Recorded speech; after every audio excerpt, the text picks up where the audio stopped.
তত্ত্ব, পরিপাক ও শোষণ সম্বন্ধে আমরা আলোচনা করব।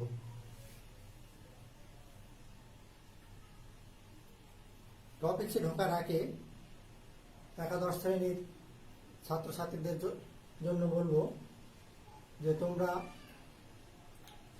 জীববিজ্ঞান দ্বিতীয় পত্রের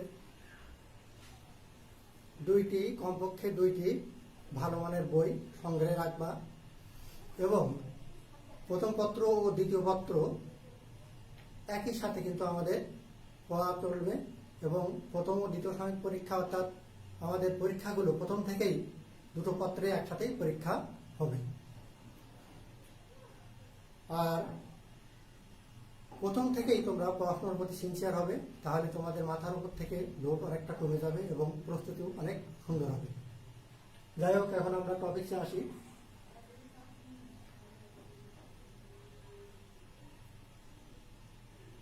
প্রত্যেকটা জীবের যে জৈবনিক ক্রিয়াকলাপ সম্পন্ন হয় তার জন্য কিছু শক্তির প্রয়োজন, অর্থাৎ আমাদের যে দৈহিক বা মানসিক যে পরিশ্রম করি বা যে কাজ করি তার জন্য আমাদের শক্তির প্রয়োজন হয়। এই শক্তি আমরা কোথা থেকে পাই? আমাদের এই শক্তি আসে বিভিন্ন প্রকার খাদ্য থেকে। খাদ্য শুধু খেলেই কিন্তু শক্তি উৎপন্ন হয় না, খাদ্য খাওয়ার পর তা পরিপাক হয়ে দেহের শোষণ উপযোগী হয় এবং শোষণের মাধ্যমেই আমাদের শক্তি উৎপন্ন হয়। তো খাদ্যের উপাদানগুলো নিয়ে আমরা একটু সংক্ষেপে বলবো যে খাদ্যের 6টি উপাদান আছে। প্রথমত কার্বোহাইড্রেট বা শর্করা, প্রোটিন, লিপিড বা ফ্যাট, এই 3টি জটিল খাবার। এদের ভেঙে সরল আকারে পরিণত করতে হয়। আর 3টে খাদ্যের উপাদান যেমন ভিটামিন বা খাদ্যপ্রাণ, মিনারেল বা খনিজ এবং পানি, এই 3টি সরল আকারে আমাদের প্রকৃতিতে থাকে এবং এদের পরিপাকের প্রয়োজন হয় না। তো আমি আগে বলছি যে আমরা যে কাজ করি অর্থাৎ আমাদের কাজের জন্য বিশেষভাবে যে শারীরবৃত্তীয় ক্রিয়াকলাপ যেমন শ্বসন, চলন, রেচন, প্রজনন, এই যে আমরা দৈনিক যে কাজকর্মগুলো করছি এর প্রত্যেকের জন্য আমাদের কি হয়? শক্তির প্রয়োজন। এছাড়া আমাদের দেহের ক্ষয়পূরণ, বৃদ্ধি সাধন, পুষ্টি ইত্যাদির জন্য আমাদের শক্তির প্রয়োজন। তাহলে আমরা এখানে বুঝলাম যে আমরা খাদ্য খেলেই শক্তি উৎপন্ন হয় না, খাদ্যকে পরিপাকের প্রয়োজন পড়ে। তাহলে পরিপাক সম্বন্ধে আমাদের বিস্তারিত জানতে হবে। পরিপাক বলতে আমরা কি বুঝি?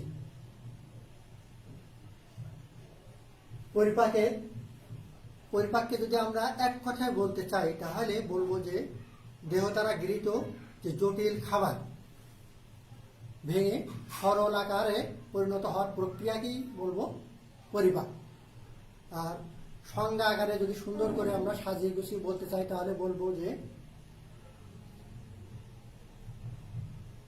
যে শারীরবৃত্তীয় প্রক্রিয়ায় আমাদের গৃহীত অর্থাৎ শরীর দ্বারা গৃহীত বিভিন্ন প্রকার খাদ্য, হরমোন, এনজাইম এবং পানির উপস্থিতিতে যান্ত্রিক ও রাসায়নিক প্রক্রিয়ায় ভেঙে শোষণযোগ্য সরল খাদ্য উপাদানে পরিণত হয়, তাকে বলবো পরিপাক। তাহলে পরিপাক সম্পর্কে আমরা মোটামুটি জানলাম। এখন পরিপাক কোথায় সম্পন্ন হয়? পরিপাক হয় পরিপাক তন্ত্রে। পরিপাক তন্ত্রটা কি? যে তন্ত্রের মাধ্যমে খাদ্যের গ্রহণ, খাদ্যের পরিপাক এবং শোষণ সম্পন্ন হয় তাকে পরিপাক তন্ত্র বলা হয়। তাহলে পরিপাকতন্ত্র সম্বন্ধে আমরা জানলাম, সংজ্ঞা জানলাম। পরিপাকতন্ত্র আবার দুটি অংশ নিয়ে গঠিত, একটা হচ্ছে পরিপাক নালী আর একটা হচ্ছে পরিপাক গ্রন্থি।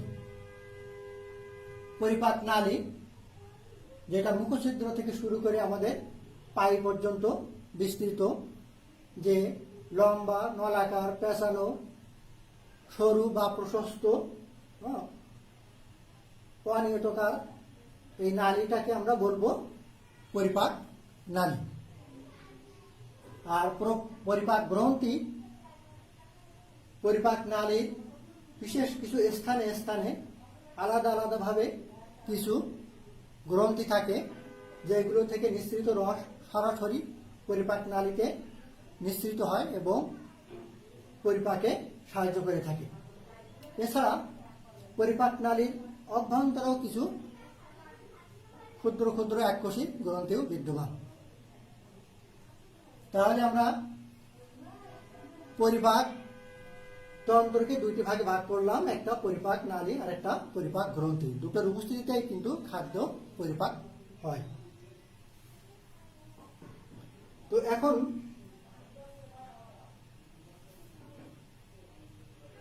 পরিপাক নালী সম্বন্ধে আমরা একটু বিস্তারিত জানার চেষ্টা করব। যদিও আমাদের পূর্ববর্তী আলোচনায়, অর্থাৎ আমাদের সেকেন্ডারি স্কুলে আমরা কিন্তু পৌষ্টিকতন্ত্র সম্বন্ধে কম বেশি আলোচনা করা হয়েছে। এখানে আমি একটু ওভারঅল মানে গ্রসলি একটা ধারণা দিয়ে শেষ করব। পরিপাক নালী মুখছিদ্র থেকে শুরু করে পাই পর্যন্ত বিস্তৃত নালীকে আমরা পরিপাক নালী বলছি। মুখছিদ্র প্রথমে আমরা যদি শুরু করি, তাহলে মুখছিদ্র অর্থাৎ দুই ঠোঁট যেখানে উন্মুক্ত হয়েছে সেই অংশকে বলা হবে মুখছিদ্র। এর মাধ্যমে আমরা বাইরের পরিবেশ থেকে যে কোনো খাদ্য গ্রহণ করে থাকি। এরপরে মুখবিবর, মুখছিদ্র যে গহ্বরে উন্মুক্ত হয়েছে তাকে বলা হবে মুখবিবর। এখানে সাধারণত দাঁত, জিহ্বা, পরিপাক গ্রন্থি, চোয়াল ইত্যাদি অবস্থান করে থাকে।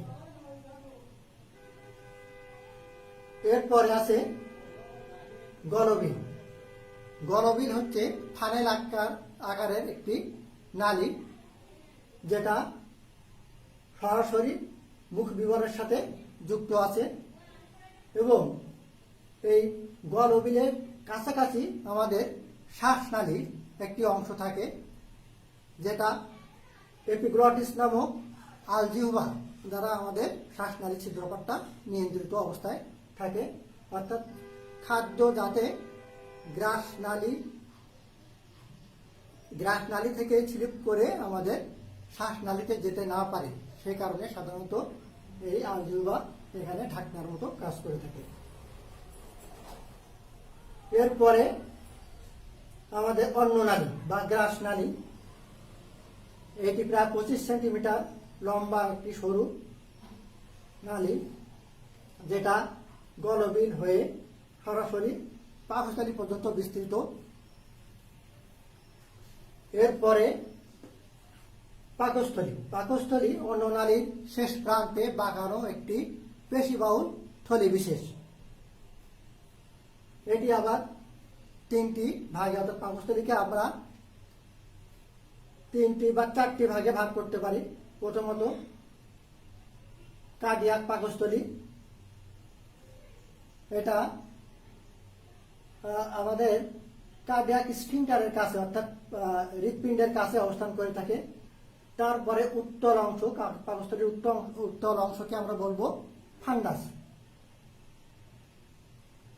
এরপরে পাকস্থলীর যে বিস্তৃত অংশ অর্থাৎ ফান্ডাস থেকে একেবারে পাইলোরিক অংশ পর্যন্ত বিস্তৃত বড় অংশকে বলা হবে পাকস্থলীর দেহ বা বডি। এরপরের অংশটা অর্থাৎ পাইলোরিক স্ফিংটার পর্যন্ত, এরপরে অর্থাৎ দেহের পরে আমাদের এখানে সরু যে অংশ যেখানে পাইলোরিক স্ফিংটার দ্বারা নিয়ন্ত্রিত তাকে বলবো পাইলোরিক অংশ। এরপরে আছে অন্ত্র।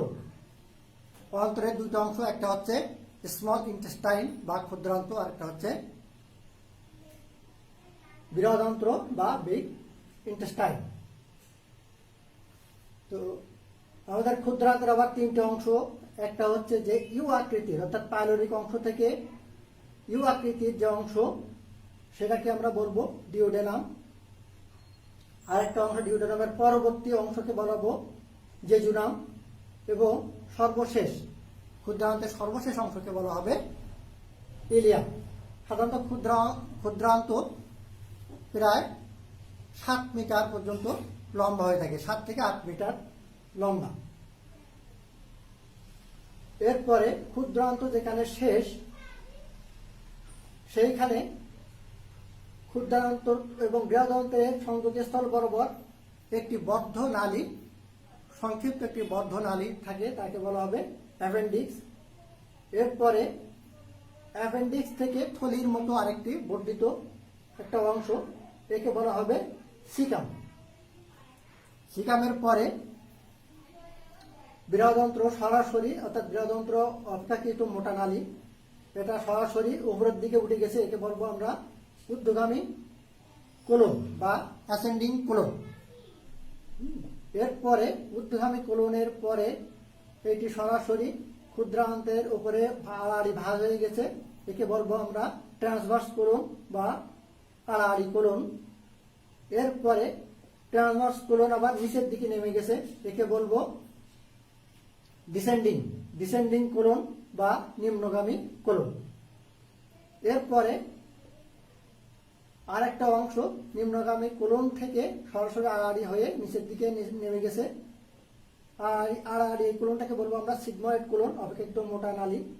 এরপর সিগময়েড কোলন শেষে আরেকটি সংক্ষিপ্ত মোটা অংশ যেখানে সাধারণত মল জমা থাকে, তাকে বলবো রেকটাম বা মলাশয়।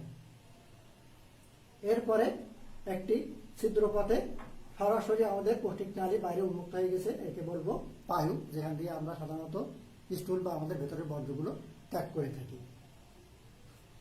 তাহলে এই আমাদের গেল পৌষ্টিক নালী। পৌষ্টিক নালী সাধারণত মানব দেহের ক্ষেত্রে বলা হচ্ছে যে 8 থেকে 10 মিটার পর্যন্ত লম্বা হয়ে থাকে।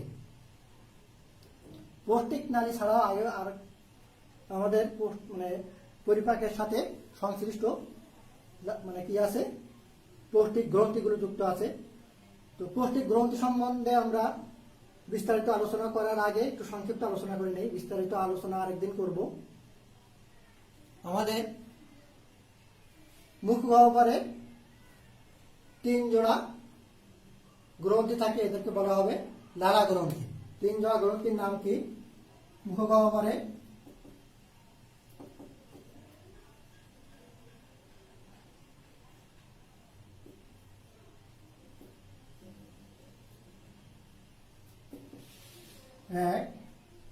প্যারোটিড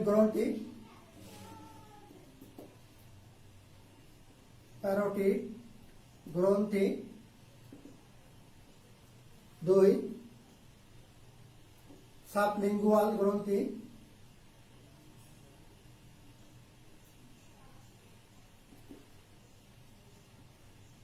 3 সাবম্যান্ডিবুলার গ্রন্থি। সাবম্যান্ডিবুলার গ্রন্থি। তাহলে এই 3 জোড়া গ্রন্থি থেকে নিঃসৃত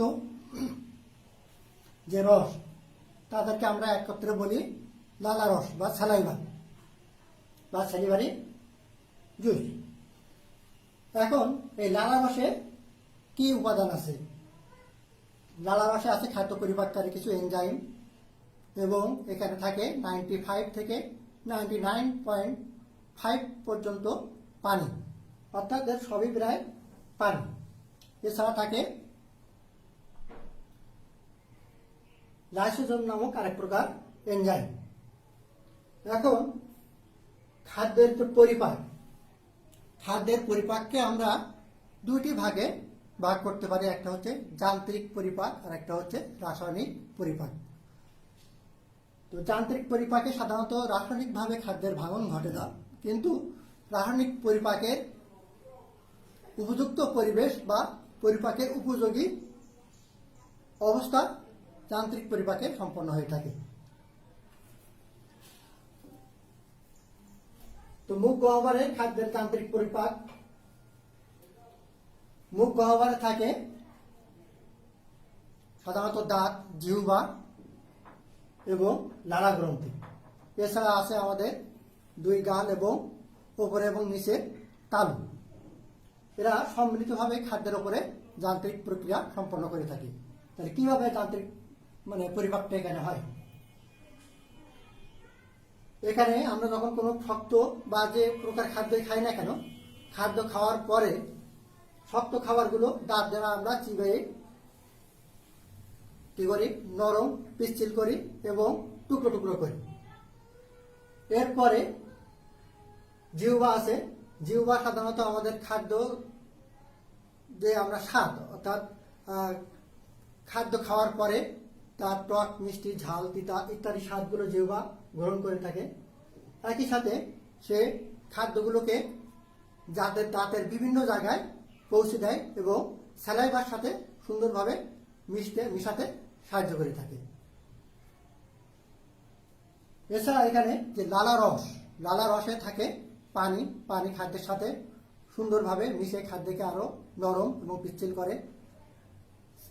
এছাড়া আরো আছে মিউসিন, অর্থাৎ স্যালাইভাতে থাকে মিউসিন একটা তরল পিচ্ছিল পদার্থ যা খাদ্যকে পিচ্ছিল এবং নরম করতে সাহায্য করে। তাহলে দাঁত, লালারস, পানি এদের একত্রিত বা সম্মিলিত ক্রিয়ায় খাদ্য কি হয়? খাদ্য চিবাইয়ে টুকরো টুকরো করে মন্ডে পরিণত হয়, অর্থাৎ নরম পিচ্ছিল মন্ডে পরিণত হয়। সাধারণত এখানে অর্ধসিদ্ধ শর্করায় বিভিন্ন এনজাইম ক্রিয়া করে পরিপাক সম্পন্ন করে থাকে। অর্থাৎ কেবলমাত্র অর্ধসিদ্ধ শর্করাই কিন্তু মুখ বিবরে পরিপাক সম্পন্ন হবে। তো এরপরে এই খাদ্য যখন মোটামুটি যান্ত্রিক প্রক্রিয়ায় মন্ডে পরিণত হয়, এর সাথে আমাদের যে এনজাইম, মুখ গহ্বর হতে যে এনজাইম নিঃসৃত হয়, সেই এনজাইমগুলো এর উপরে ক্রিয়া করে। কি ধরনের এনজাইম এখানে নিঃসৃত হয় আমরা দেখব। এখানে এনজাইমগুলো হচ্ছে শর্করা পরিপাকের এনজাইম মুখ গহ্বরের। এক হচ্ছে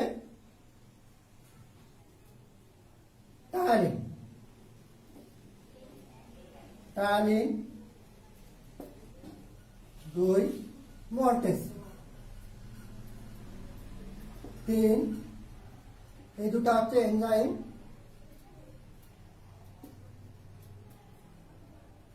এছাড়া আছে মিউসিন পিচ্ছিলকারক পদার্থ। এছাড়া প্রচুর পরিমাণে পানি এবং কিছু লাইসোজোম। তাহলে টায়ালিন কি করবে? অর্ধসিদ্ধ শর্করা অর্থাৎ স্টার্চ বা শর্করা, অর্ধসিদ্ধ শর্করার উপরে কাজ করবে টায়ালিন কি করবে? এরা মল্টেজে পরিণত করবে, স্টার্চকে মল্টোজে পরিণত করবে। এরপরে মল্টোজ জাতীয় শর্করা অর্থাৎ দ্বিশর্করাকে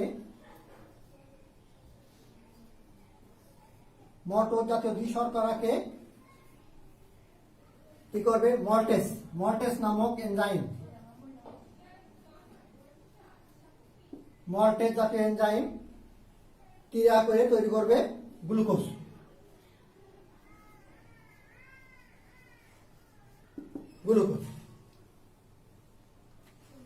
এখানে প্রোটিন বা লিপিড জাতীয় খাদ্যের পরিপাক হবে না, কারণ এই ধরনের খাদ্য পরিপাকের যে এনজাইম প্রয়োজন সেই এনজাইম এখানে নাই। এরপরে খাদ্য কোথা চলে যাবে?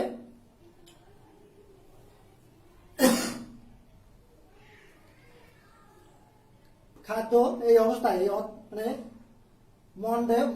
মন্ডে পরিণত হওয়ার পরে যে আংশিক পরিপাক হলো, আংশিক পরিপাককৃত খাদ্য আমাদের জিহ্বা এবং উপরে এবং নিচের তালু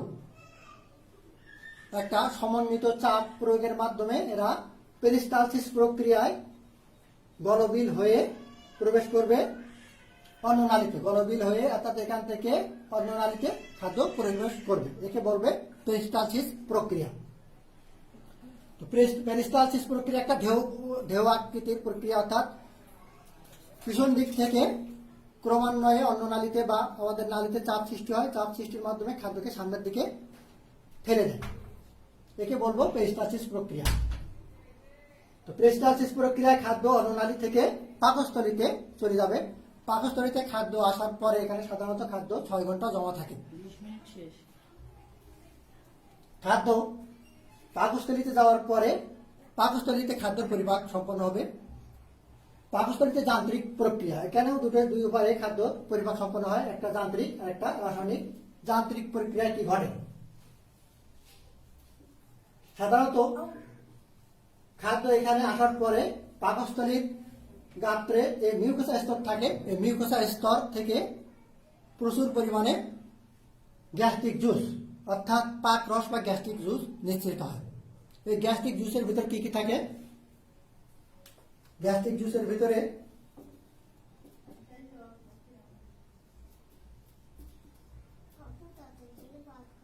গ্যাস্ট্রিক জুসের উপাদান 1 HCl, 2 এখানে কিছু এনজাইম, এনজাইমগুলোর ভিতরে আছে কি? পেপসিন, রেনিন এবং জিলাটিনেস।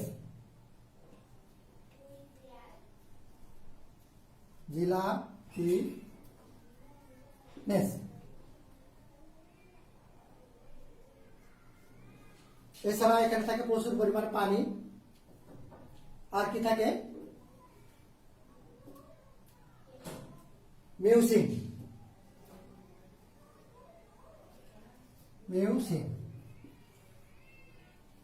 তাহলে এরা কিভাবে খাদ্য পরিপাক করে? পাকস্থলীতে খাদ্য যাওয়ার পরে পাকস্থলীর গাত্রে যে মিউকোসা স্তর থাকে, মিউকোসা স্তরে রোগী নামক অনেকগুলো প্রক্ষিপ্ত ভাঁজ থাকে। এই ভাঁজগুলো ক্রমান্বয়ে সংকুচিত প্রসারিত হয়ে সাধারণত খাদ্যবস্তুকে আরো সংকুচিত বা আরো তরল পেস্টে পরিণত করে। এর সাথে পানি এবং হাইড্রোক্লোরিক অ্যাসিডও ক্রিয়া করে। এছাড়া এখানে এই যে প্রচুর পরিমাণে HCl নিশ্চিত হয়, যার pH এর মান প্রায় 1.5। pH কত থাকে? pH 1.5।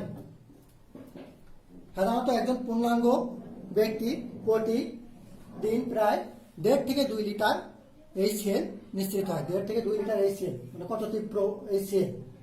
তো HCl কি করে? একটা এখানে অ্যাসিডিক এনভায়রনমেন্ট, অর্থাৎ তীব্র একটা অ্যাসিডিক এনভায়রনমেন্ট দেয়, যে এনভায়রনমেন্টে সাধারণত প্রোটিন জাতীয় খাদ্যগুলো পরিপাক হওয়ার সুযোগ পায়।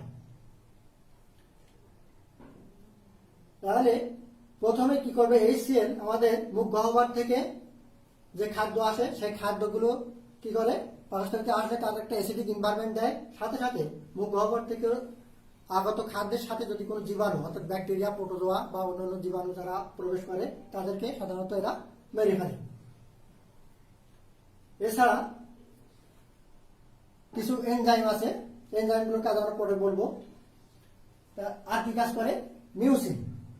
মিউসিন একটা পিচ্ছিল কারক তরল, যেটা আমাদের মিউকাসা স্তর থেকে নিঃসৃত হয়। মিউকাসা স্তর থেকে নিঃসৃত হয়ে পাকস্থলীর গাত্রে একটা পিচ্ছিল আবরণ তৈরি করে, যাকে বলা হবে মিউসিন স্তর। এটা সাধারণত আমাদের পাকস্থলী থেকে যে তীব্র HCl নিঃসৃত হয়, তীব্র HCl যাতে সরাসরি পাকস্থলীর মিউকাসা স্তরকে ক্ষতি করতে না পারে, সেজন্য সাধারণত পাকস্থলীর গাত্রে এই মিউকাসা স্তরের একটা প্রোটেকশন লেয়ার তৈরি হয়। তাহলে এই অবস্থায় সাধারণত খাদ্য এবং HCl পানি ও এনজাইম এগুলো মিশ্রিত হয়ে খাদ্য একটা পেস্টে পরিণত হয়, অর্থাৎ আরো তরল অবস্থায় পরিণত হয়। একে বলা হবে কাইম। তো এই গেল আমাদের মোটামুটি যান্ত্রিক প্রক্রিয়া। এই যান্ত্রিক প্রক্রিয়ার সাথে এখন আমাদের রাসায়নিক প্রক্রিয়া কিভাবে সম্পন্ন হয় সে সম্বন্ধে আমরা বিস্তারিত জানার চেষ্টা করব। রাসায়নিক যে এনজাইমগুলো আছে, এই এনজাইমগুলোর ভিতরে আছে কি পেপসিন। এটা নিষ্ক্রিয় পেপসিন আকারে নিঃসৃত হয়। নিষ্ক্রিয় পেপসিন আমাদের HCl এবং এখানে যে গ্যাস্ট্রিন হরমোন, এখানে গ্যাস্ট্রিন যে কোষ থেকে গ্যাস্ট্রিন হরমোন নিঃসৃত হয়, এই গ্যাস্ট্রিন হরমোনের প্রভাবে সাধারণত সক্রিয় পেপসিনে নিঃসৃত হয়। তাহলে এরা সক্রিয় পেপসিন প্রোটিনের সাথে প্রোটিনকে ভাঙবে, প্রোটিনকে ভেঙে কি করবে,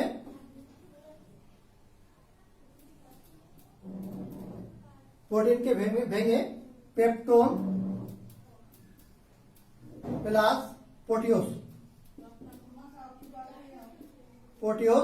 গঠন করবে, অর্থাৎ দ্বি-অণুযুক্ত প্রোটিন তৈরি করবে। এরপরে কি আছে রেনিন।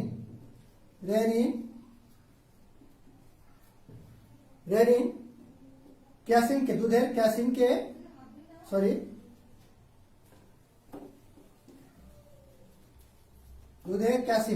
ক্যাসিন জাতীয় প্রোটিনকে ভাঙবে রেনিন ক্যালসিয়াম আয়নের উপস্থিতিতে ভেঙে প্যারাক্যাসিন বা প্যারাক্যাসিনেট, ক্যালসিয়াম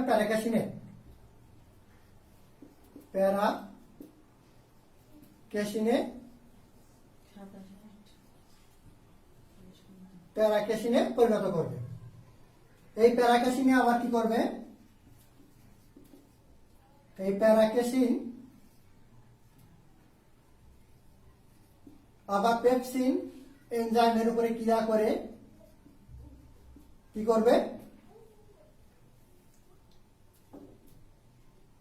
পেপটোন এবং পলিপেপটাইড, পেপটোন जो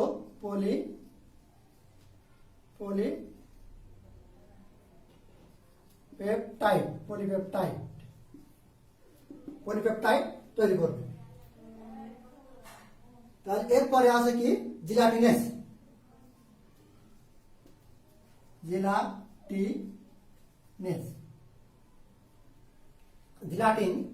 জিলাটিনেস এনজাইম কিন্তু এরা কাজ করবে কার উপরে, জিলাটিন জাতীয় প্রোটিনের উপরে কাজ করবে কি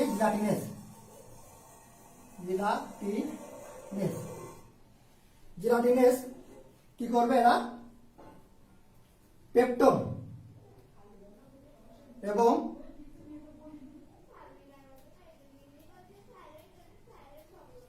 পেপটোন প্লাস পলিপেপটাইডে পরিণত করবে,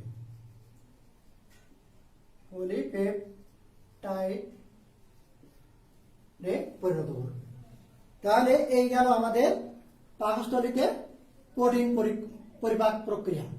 পাকস্থলীতে সাধারণত অন্য কোনো খাদ্য পরিপাককারী এনজাইম না থাকায় এখানে শর্করা বা লিপিড জাতীয় খাদ্যের তেমন পরিপাক হয় না। তবে শিশুদের ক্ষেত্রে সাধারণত এখানে কিছু লিপিড জাতীয় খাদ্যের পরিপাক সম্পন্ন হয়।